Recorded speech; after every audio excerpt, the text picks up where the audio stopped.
Então vamos lá, vamos começar hoje, a nossa série em Tiago. Então eu peço que você preste bastante atenção, nós vamos caminhar por essa carta. É uma carta curta, são apenas 5 capítulos, mas uma carta extremamente prática para a nossa vida cristã. Então nós terminamos aí semana passada o Sermão do Monte, vimos questões da vida prática cristã e agora Tiago vai continuar nos dizendo isso. Amém? Então nós vamos começar hoje. Abra sua Bíblia na Epístola de Tiago, capítulo 1.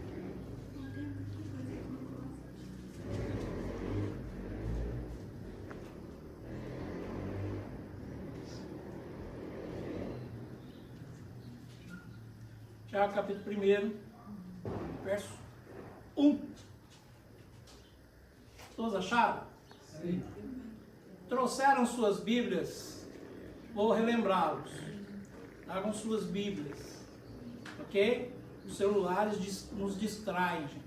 Você pode estar com o celular, de repente vai aparecer uma notificação, vai aparecer lá, ó, Neymar vai treinar amanhã. Aí você vai achar que é verdade, vai querer ficar vendo, vai ficar esperançoso, e aí isso vai te distrair. Então, é importante a gente ter a nossa Bíblia, momento de culto, culto ao Senhor, dia do Senhor. Amém? Amém. Tiago 1. Verso 1. Diz assim. Todos acharam? Amém. Tiago, servo de Deus e do Senhor Jesus Cristo, as 12 tribos que se encontram na dispersão. Saudações. Até aqui. Senhor, nós rendemos graças a Ti mais uma vez, nós louvamos e bendizemos o Teu nome. E pedimos nessa hora que o Senhor fale conosco. Que a Tua palavra encontre, Senhor, lugar em nosso coração, lugar em nossa alma, lugar em nosso espírito.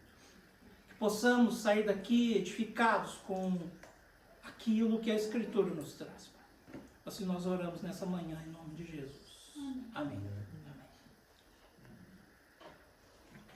A relação entre irmãos é muito interessante. Quem tem irmão aqui, sabe que lidar com irmãos é uma bênção. A gente ama ter irmãos. Eu me lembro que até os meus 13 anos eu não tinha irmão. Era filho único. E eu vivia perguntando e dizendo para minha mãe por que é que eu não tinha um irmão. E eu queria um irmão. E de repente a minha mãe, ouvindo tanto ali os meus clamores, resolveu, lá depois de certa idade, engravidar novamente. E depois de 14 anos, eu fui ter um irmão. E era uma alegria para mim olhar para aquele menininho, né? E eu como filho único olhar, agora eu tenho um irmão, agora eu vou ter alguém com quem partilhar a vida, agora eu vou ter alguém com quem conversar, com quem brincar. Até que ele cresceu um pouquinho e a gente começou a brigar. Ele cresceu um pouco e enquanto ele era pequeno, eu fazia ele de gato sapato. Eu e os meus amigos mais velhos pegávamos o meu irmão e ele era o nosso brinquedo favorito. Ele era o nosso boneco. A gente colocava roupa nele, vestia ele de fantasias e fazia um monte de coisas. Tomara que ele não me ouça. Mas era verdade. Aí um dia ele cresceu e ele parou de aceitar aquelas coisas. Ele começou a achar ruim comigo e dizer assim, não, eu não quero mais ficar fantasiado de Mamonas Assassinas, que era um grupo famoso da época. E aí o processo da Irmandade acabou perdendo um pouco da graça, porque a gente não podia fazer certas coisas mais com ele. Depois ele cresceu mais e os dilemas se tornam diferentes. A amizade passa a ser mais fortalecida, a relação passa a ser mais íntima. A gente passa a trocar mais experiências com os irmãos quando eles vão se aproximando da nossa idade. A gente passa a partilhar coisas que de repente a gente não partilha nem com os próprios pais, muitas vezes.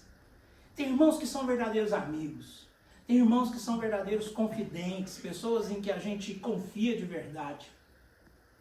Depois dos grandes quebra-paus entre os irmãos, A alegria de sempre estarem juntos é muito boa. Por que eu estou dizendo isso? Porque a carta de Tiago vai falar de um irmão de Jesus. Tiago, aqui, escritor dessa epístola, é irmão de sangue de Jesus. Ele cresceu tomando café da manhã com Jesus. Ele cresceu ouvindo Maria dar broncas em Jesus enquanto era criança, se é que ela dava bronca nele. Ele cresceu vendo Jesus aprender a ser carpinteiro lá na carpintaria do seu José. Tiago, José e Simão, outros irmãos de sangue de Jesus, eu acho que você já sabia que Jesus tinha irmãos de sangue, sim? E também irmãs. Viu Jesus, aos 12 anos, ir para o templo e falar ali com os doutores da lei. Talvez ele ficava intrigado, mas esse meu irmão é estranho, é esquisito. Eu estou jogando bola e ele está falando de salmos, provérbios. Eu estou aqui soltando pipa e ele está falando de coisas do reino de Deus. Que menino nerd. Se é que havia aquela expressão naquele tempo, não havia. Tiago cresceu olhando para o seu irmão mais velho, Jesus, ajudando seu pai na carpintaria, sendo um filho extremamente obediente à sua mãe. E a Bíblia diz em Lucas que Jesus crescia em estatura, graça e conhecimento diante de Deus e dos homens, e Tiago estava sentado à mesa vendo todas as coisas acontecerem. Até que um dia, essa relação já não é mais de duas crianças vendo uma e a outra fazer as coisas de criança. Tiago agora já está adulto, já está mais velho, e seu irmão Jesus com 30 anos. E de repente, ele vê um outro membro da sua família, João Batista, olhar para o seu primo Jesus, e João, primo também de Tiago. Ele olha agora João Batista olhar para o seu irmão de sangue Jesus e dizer assim: esse é o Cordeiro de Deus que tira o pecado do mundo. Tiago coça a cabeça e pensa do que ele está falando. Até aquele momento, Tiago conhecia o seu irmão Jesus. Aquele que dividia a mesa com ele. Aquele que dividia a vida com ele. Mas agora o seu irmão Jesus começa uma missão. Ele não é mais apenas o Jesus, filho da Maria e o filho do José. Ele agora é o Salvador do mundo. O Cordeiro de Deus que vai tirar o pecado do mundo. Sabe o que acontece com Tiago? Obviamente, ele se curva diante de Jesus como Senhor. Não. O apóstolo João, no João capítulo 7, verso 5, diz que Tiago e seus irmãos não creram em Jesus. Não acreditavam nele. Veja, o próprio Cristo agora que vai tirar o pecado do mundo e que vai dar a sua vida pelos seus eleitos, não recebe dos seus irmãos o crer. Seus irmãos não acreditam nele. Os 3 anos e meio se passam, Jesus cumpre ali o seu ministério na terra, é erguido no madeiro, na cruz, morre, ressuscita ao 3º dia. A Bíblia diz que Jesus, ao ressuscitar, aparece primeiro às mulheres, ali no sepulcro, depois aparece aos 12, aparece então aos 500 discípulos mais próximos. E lá em 1 Coríntios 15, 7, a Bíblia diz que Jesus aparece a Tiago. Aquele que não cria no seu irmão como Cristo. Aquele que não cria no seu irmão como Deus, como Filho de Deus, agora vê o seu irmão, em que ele participou da mesa o tempo todo, agora ele vê ele ressurreto. E então, a Bíblia diz que Tiago crê em Jesus. Tiago agora, irmão de Jesus, se curva diante do Senhor. E Tiago, seguindo os passos do seu irmão, se torna um homem justo, se torna um homem santo, se torna um homem de Deus. Bíblia diz que quando Pedro sai da igreja de Jerusalém, é Tiago que assume o pastoreio daquela igreja. Tiago agora é pastor da igreja mais influente do Novo Testamento, a igreja de Jerusalém. Ele é chamado pelos comentaristas de Tiago o Justo. Por quê? Eusébio de Cesareia diz que Tiago passava horas afinco dentro do templo, orando de joelhos. Dias e dias e dias e dias orando em favor do povo. Esse povo que em Jerusalém estava sendo perseguido pelos romanos. Esse povo que havia sido disperso pelos romanos, expulsos da própria cidade pelos romanos. Esse povo é alvo da oração de Tiago, diária. Todos os dias Tiago entra no templo. Todos os dias Tiago se coloca de joelhos no templo e intercede por esse povo. Ele ora tanto, meus irmãos. O fluxo de oração de Tiago é tão grande que Eusébio de Cesareia, um escritor da patrística, diz que os joelhos de Tiago ficam tão grossos em que eles são chamados de joelho de camelo. De tanto que Tiago orava, os seus joelhos ficaram tão grossos, tão espessos, que ele foi apelidado de joelho de camelo. Todos os dias Tiago intercedia pelo povo. Todos os dias Tiago orava pelo povo. Até que um dia, o sinédrio romano e judeu se reuniu. E foi contra Tiago. Levantaram uma acusação contra Tiago.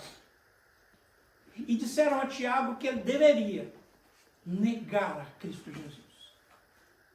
Aquele irmão que era cético, que não acreditava em Jesus, que passou 30 anos ao lado de Jesus e que não creu nele. Agora, depois de ter seu coração entregue ao Senhor, é desafiado, é confrontado pelo Sinédrio, o STF da época, a negar a Cristo. Sabe o que o Tiago faz? Expõe Cristo publicamente mais ainda para as pessoas. E diz que jamais o negaria. Não satisfeitos, o Sinédrio então condenam Tiago a uma pena. Ele, pastor da igreja de Jerusalém, agora é levado ao pináculo do templo, ao alto do templo de Jerusalém. E é condenado a ser lançado do alto daquele templo de 30 metros. Lá de cima, o Sinédrio mais uma vez diz a Tiago: você tem a sua última chance. Negue a Cristo e nós não te jogaremos daqui de cima. Tiago então abre a sua boca e grita a plenos pulmões: eu amo a Jesus Cristo, o meu Senhor. E lá de cima ele é arremessado pelas mãos daqueles que o condenaram. Tiago cai de uma altura de 30 metros e cai no chão. Mas ele não morre. Ele continua vivo. E sabe qual é a primeira atitude de Tiago depois de cair naquele chão? Ele se levanta e se coloca de joelhos. E começa a orar pelos seus algozes. Começa a orar por aqueles que tinham empurrado ele lá de cima. Dizendo as palavras que o seu irmão disse: Pai, perdoa-lhes, porque não sabem o que fazem. Nessa hora todo o povo se converte? Não. Nessa hora todo o povo pega pedras no chão e começam a apedrejar Tiago. Todo o povo que está ali ouvindo Tiago dizer: Pai, perdoa-lhes porque não sabem o que fazem, lançam pedras sobre ele. E a cada pedrada que Tiago recebe, mais ele eleva a sua voz e diz: Pai, perdoa-lhes porque eles não sabem o que fazem. Diz que no meio do povo tinha um homem, um lavador de roupas. Estranho, um homem que lavava roupas na época. Só que o estilo de lavar roupas na época era um pouco diferente do de hoje.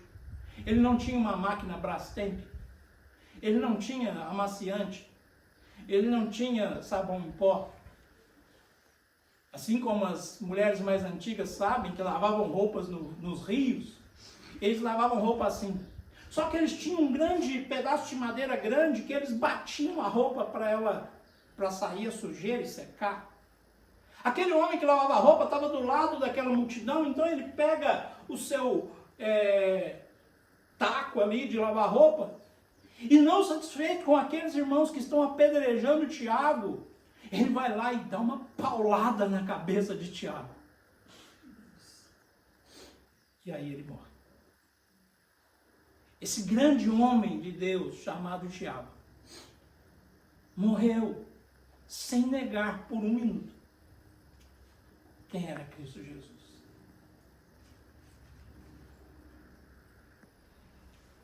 Ele é jogado do alto do pináculo do templo. Ele é apedrejado e dos seus lábios a única coisa que brota são palavras de perdão. Ele é morto. Tiago, o justo, tem sua vida ceifada, mas em momento nenhum ele nega a Cristo Jesus. E agora, eu quero que você leia de novo o versículo que eu li. O texto diz: Tiago, servo de Deus e do Senhor Jesus Cristo, as 12 tribos que se encontram na dispersão. Veja como Tiago abre a carta. Veja como Tiago se apresenta.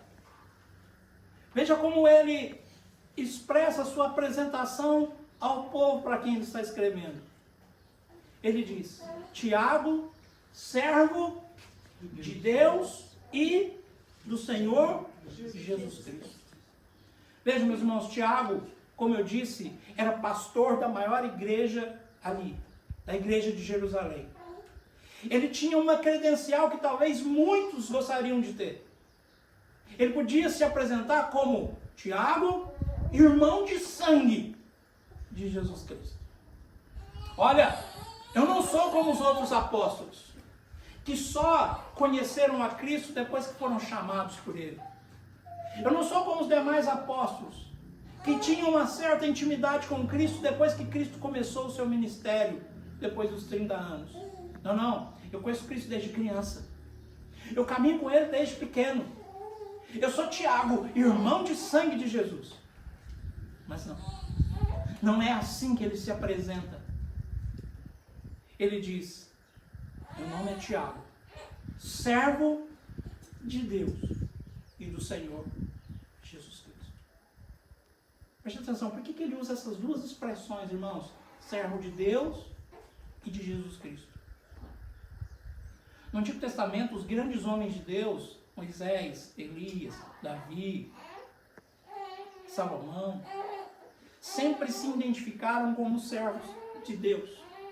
Tinham na sua linhagem de história com Deus essa expressão: servos do Deus Altíssimo. Tiago muda isso e diz: eu não sou apenas um servo de Deus, mas eu sou servo de Deus e do Senhor Jesus Cristo. Tiago coloca o próprio Cristo no mesmo lugar de Deus. Os judeus tinham e têm até hoje a dificuldade de reconhecer Cristo como Senhor. Muitos judeus creem em um Deus único, mas negam o senhorio do próprio Cristo.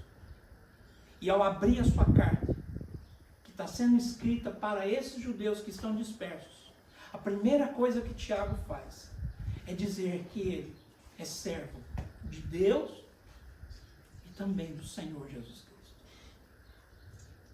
A relação de Tiago agora com Jesus não é a relação do irmão que está fantasiando o outro.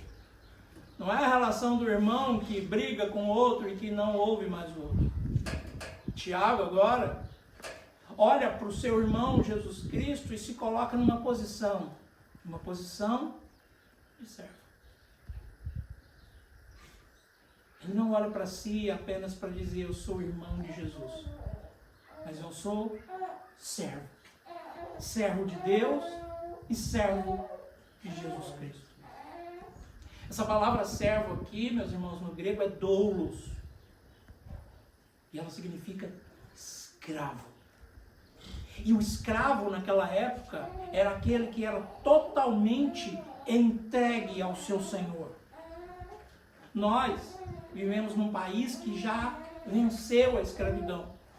E na época da escravidão a gente sabe que os escravos eram totalmente dependentes do seu senhor. Escravo é aquele que não tem a opção de tomar uma decisão por si mesmo. Escravo é aquele que não tem casa, que não tem roupa, que não tem salário, que não tem direitos. Escravo é aquele em que tudo que o seu senhor manda, ele simplesmente obedece. Escravos não questionam seus senhores. Escravos não dizem, olha, eu acho que eu posso fazer, ou eu acho que eu não posso fazer. Escravos não dizem assim, eu devo fazer, eu talvez faça ou não. Escravos simplesmente obedecem.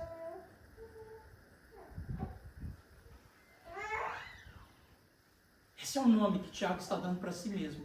Eu sou um escravo de Jesus. Um servo de Jesus. Meus irmãos, nós precisamos entender um primeiro ponto aqui. Qual é a nossa relação com o nosso Senhor Jesus?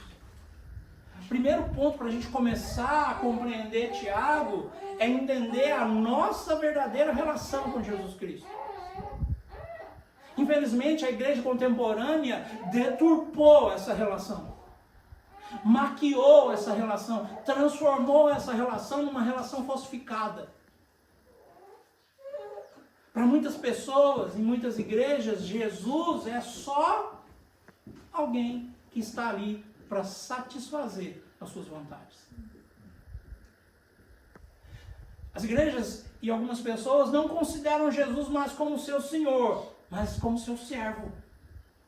Como aquele gênio da lâmpada, em que na hora que a gente precisa de alguma coisa, a gente esfrega ali e faz o seu pedido. Nós precisamos compreender, irmãos, e restaurar e restabelecer a nossa verdadeira identidade com Cristo. De quem nós precisamos ser em Cristo. Assim como Tiago, nós temos que entender que nós somos servos de Jesus. Assim como Tiago, nós precisamos entender que nós somos escravos de Jesus. Pastor, mas essa sua palavra é dura. É mesmo. E é para ser. Porque deturparam tanto a nossa identidade em Cristo, que Cristo passou a ser o nosso Papai Noel. Aquele em que a gente só pede as nossas bênçãos. E assim que a gente as alcança, a primeira coisa que a gente faz, se afasta. Pessoas que têm uma relação com Jesus de desrespeito. Tem irmãos e tem igrejas que desrespeitam o Senhor. Por exemplo, colocando Jesus em pé de igualdade conosco. Ah, Jesus é meu amigo, senta aqui, Jesus, vamos tomar um café junto. Eu tomo café da manhã com Jesus. Eu me lembro dessa história. Há muitos anos atrás, surgiu essa teologia maluca, em que os jovens estavam se assentando de manhã para dizer que tomavam café com Jesus, e aí eles colocavam uma xícara no lado da mesa e diziam, essa xícara é para Jesus tomar um café. E aí os pais chegavam e olhavam, o que é essa xícara? Mas não, pai, não mexe nessa xícara, essa xícara é para Jesus tomar o café. Esse pedaço de pão é para Jesus. E ali, diante de uma loucura, eles falavam que estavam com Jesus. Só que esses mesmos que tomavam café com Jesus de manhã, negavam a Jesus com as suas atitudes durante o dia. Esses mesmos que diziam que caminhavam com Jesus, que amavam Jesus, tinham Jesus como querido, envergonhavam Jesus no seu trabalho, na escola, com as suas namoradas, com os seus namorados. Eu lembro de um jovem que cultivava esse costume de dizer que todos os dias tomava o seu café da manhã com Jesus, engravidou a namorada. Nessa hora, ele não chamou Jesus para estar perto dele. Ele só tomou o café e o resto do trabalho ele fez sozinho.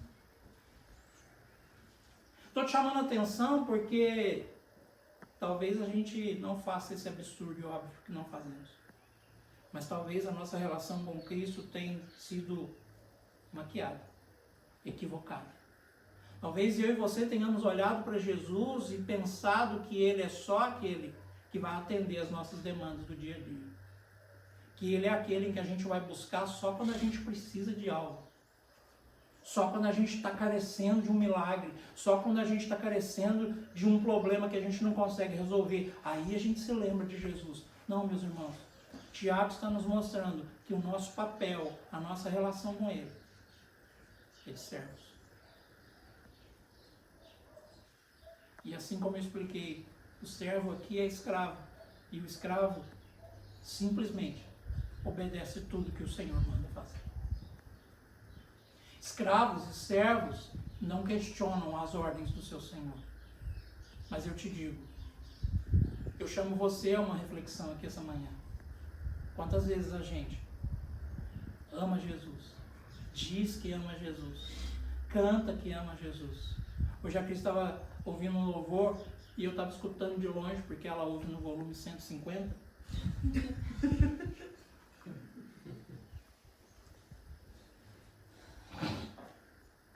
E a música dizia assim, mais ou menos assim, que a pessoa se alegrava por participar dos sofrimentos de Cristo. Minha alegria é do seu sofrer participar. E eu fiquei sentado ali na sala pensando, será que é verdade? Será que a pessoa tem consciência do que é o sofrimento de Cristo? Para dizer que a alegria dela é participar do sofrer de Cristo? Meus irmãos, a gente não está aguentando uma feridinha na mão. A gente não está aguentando um dia frio. A gente não está aguentando uma chuva. A gente não está aguentando um colega chato no trabalho. A gente já está entregando a fé.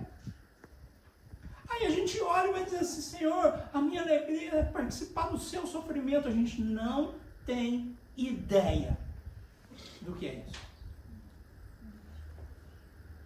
Mas eu quero trazer para vocês, irmãos, a minha intenção e a intenção de Tiago, à medida que a gente for aprendendo essa carta, é compreender qual é a nossa verdadeira identidade em Cristo. Nós somos servos, nós precisamos voltar a nos comportar com Cristo como servos. Aqueles que obedecem a sua palavra. Não, pastor, é o seguinte, tem coisas na Bíblia que eu amo. Tem coisas na Bíblia que eu aceito. Tem coisas na Bíblia que eu cumpro, mas tem coisas, pastor, que eu acho que são desnecessárias.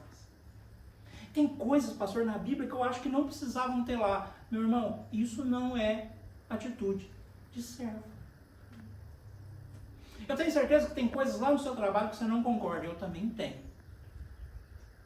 Eu tenho certeza que tem coisas na sua família que você não concorda. Na minha também tem.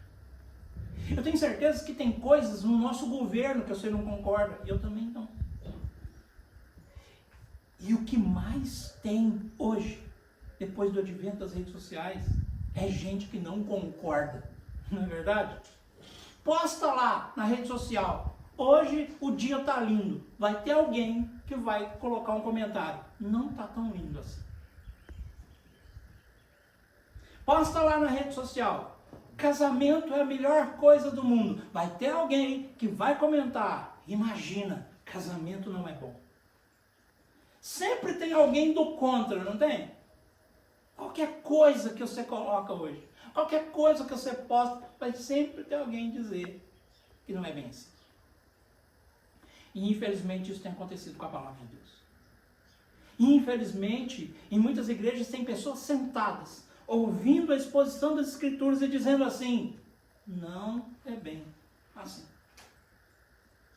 Tudo bem, pode servir para o meu outro irmão, mas para mim não serve.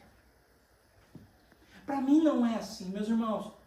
Eu quero despertar em você, chamar a sua atenção mais uma vez.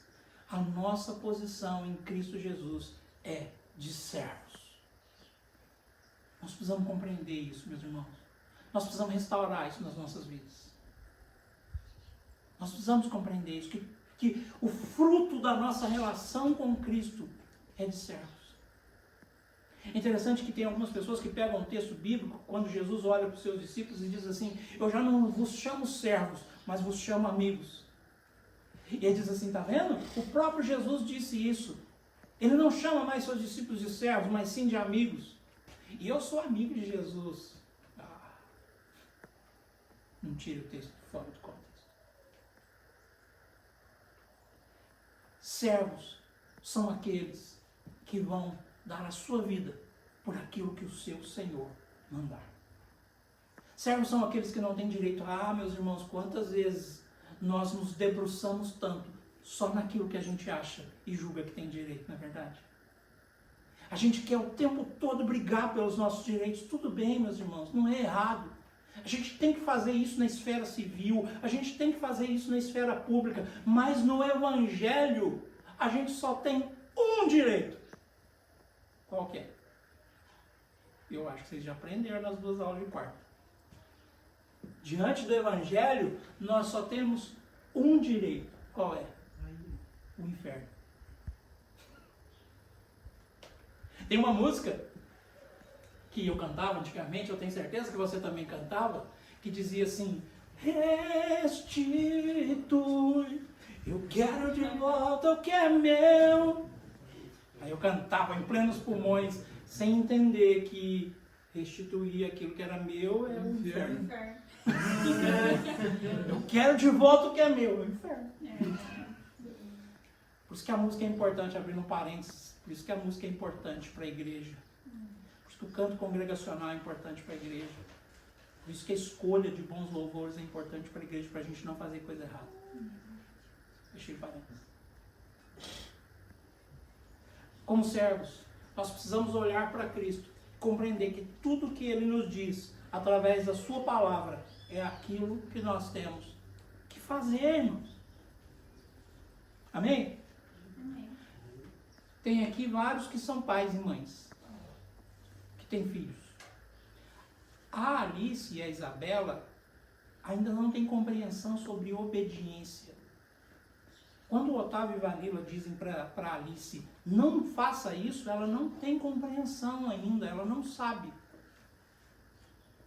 Vai chegar um momento em que a Alice vai começar a andar, que a Isabela vai começar a andar, em que elas vão colocar o dedinho na tomada, em que elas vão derrubar as coisas da casa.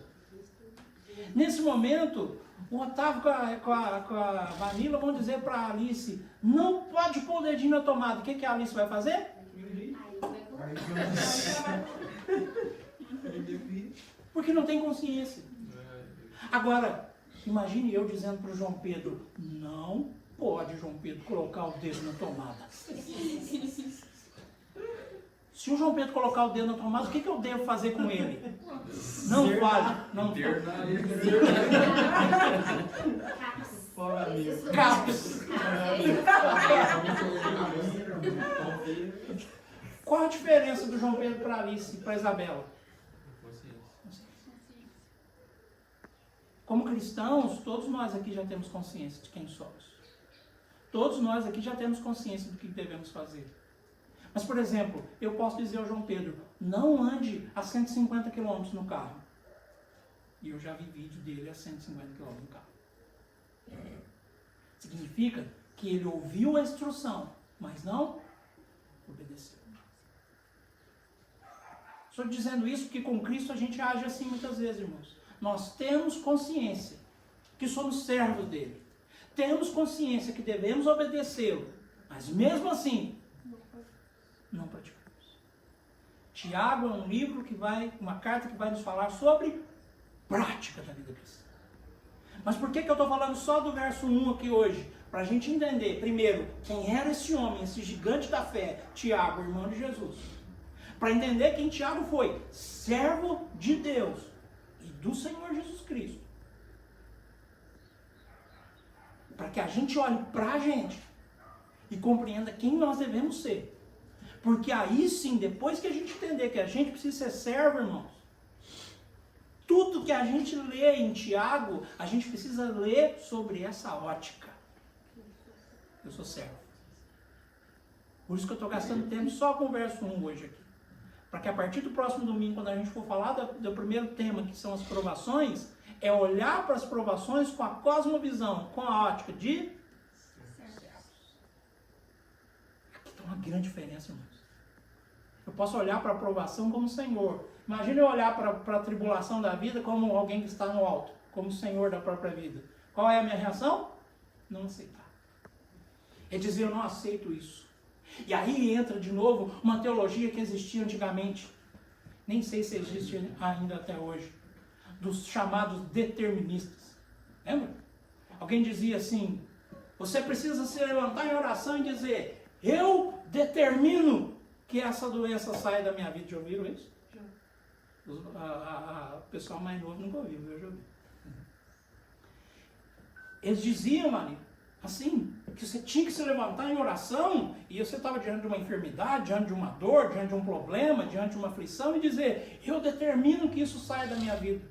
Como se Cristo fosse o nosso gênio da lâmpada que tivesse que dizer assim, que tivesse que dizer assim, tá bom, eu vou resolver. Como servos, como que a gente ora?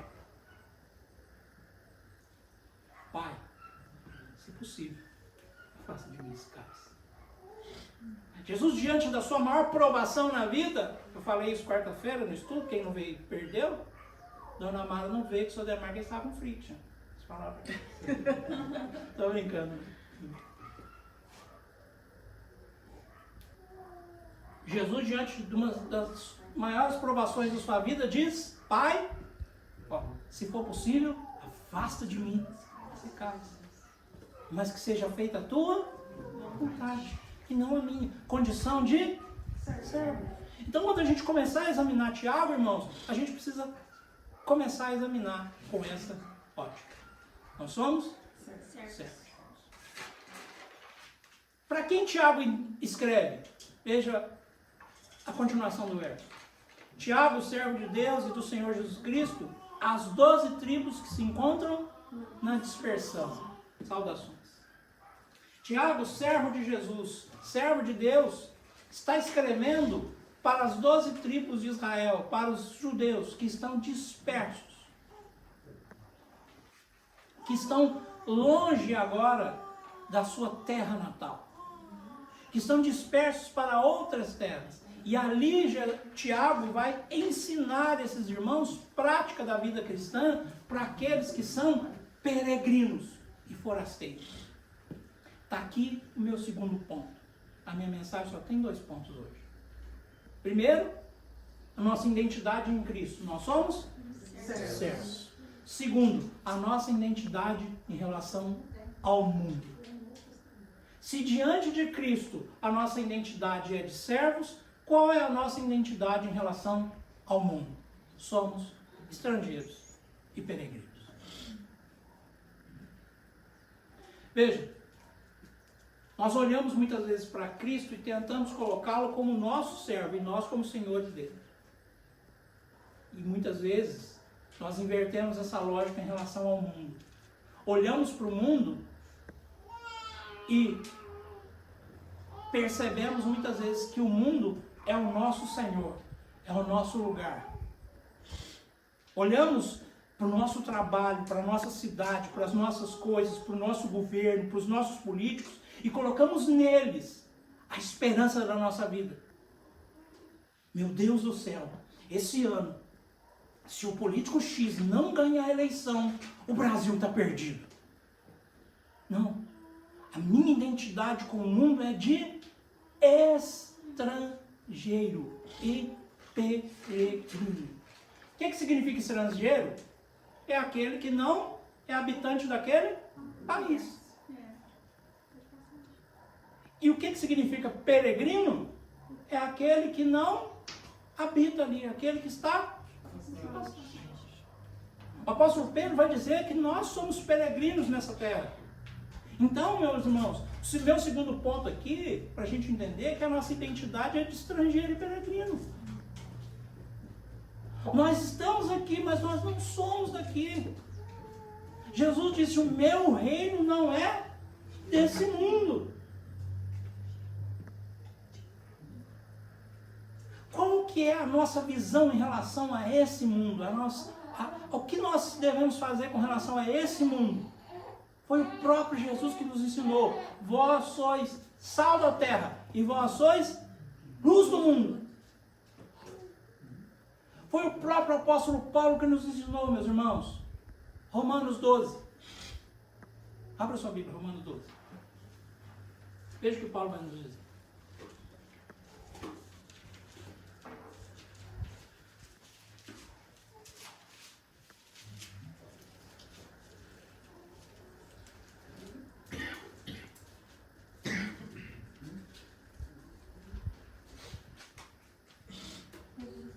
Romanos capítulo 12. Rogo-vos, pois, irmãos, pelas misericórdias de Deus, que apresenteis o vosso corpo por sacrifício vivo, santo e agradável a Deus, que é o vosso culto racional. Verso 2. E não vos conformeis com o quê? Com este século ou com este mundo. Mas transformai-vos pela renovação da vossa mente. Para quê? Para que experimenteis qual seja a boa, agradável e perfeita vontade de Deus. Qual a nossa relação com o mundo? Somos estrangeiros e peregrinos. Como que estrangeiros e peregrinos nesse mundo devem viver? Não se conformando com esse mundo. Primeiro tema de Paulo aqui, Romanos 12, 2. Não vos conformeis. O que é conformeis aqui? Assumir a forma. Meus irmãos, veja que existe um antagonismo entre as duas coisas aqui. Entre ser servo de Cristo e se parecer com o mundo. Fala pra gente, fala aqui pra mim, irmãos. O que está mais fácil hoje? Quando a gente olha para os cristãos. Eles estão se parecendo mais com Cristo ou mais com o mundo? Fala a verdade. Quando você olha para algumas igrejas hoje, elas estão se parecendo mais com o mundo ou mais com Cristo?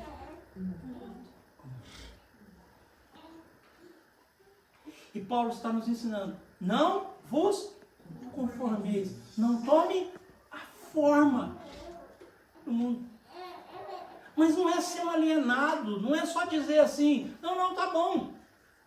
Eu não confio em político, eu não confio em governo, eu não confio no meu patrão, eu não confio em nada. Não, isso é alienação.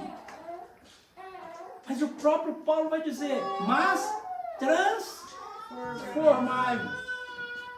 Transformai-vos como? Pela renovação da nossa mente. É mente renovada, irmãos, e isso não é papo de coach, é evangelho. Mente renovada não é você acordar hoje de manhã e dizer assim, 5 passos para a minha mente ficar renovada. Passo número 1, tome banho gelado às 5 horas da manhã. Passo 2, suba uma montanha dizendo, yes. Passo 3, suba outra montanha e diga, ahu.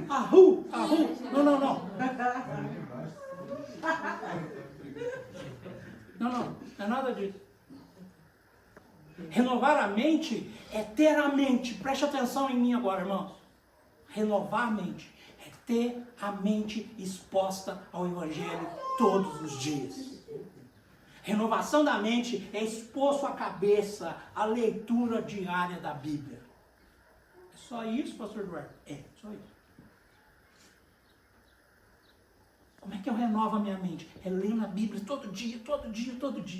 É permitindo que o texto bíblico entre na sua cabeça e no seu coração todo dia. Que ele entre dentro da nossa alma e diga assim, e fira a nossa alma. Agostinho disse assim, feriste a minha alma com a tua palavra.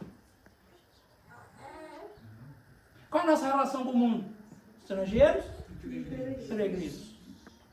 Como é que eu me comporto diante do mundo?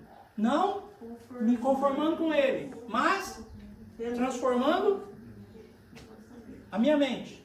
Como que eu transformo minha mente? Pela exposição contínua diária da palavra. Por isso eu te digo, como é que anda a sua leitura diária da Bíblia? Não, pastor, eu leio a Bíblia todo domingo de manhã. Na hora que o João Pedro abre aqui, aí eu leio o Salmo, depois eu leio mais umas palavras. E eu tenho gostado, irmãos, porque lê bastante a Bíblia, viu? E aí depois, na hora que o senhor vai pregar, outra pessoa vai pregar, lê também, então eu leio. E depois eu fecho ela, só abro ela no próximo domingo. Tá certo isso, irmão? Não. Tá certo isso, irmãos? Não. Quantas vezes você abre o seu WhatsApp por dia? Não responde. Quantas vezes você abre o seu Instagram por dia? Não responde. Quantas vezes você abre o seu Facebook, o seu YouTube, a sua TV? Quantas vezes você abre o seu aplicativo do banco para saber quanto que entrou na sua conta? Não responde.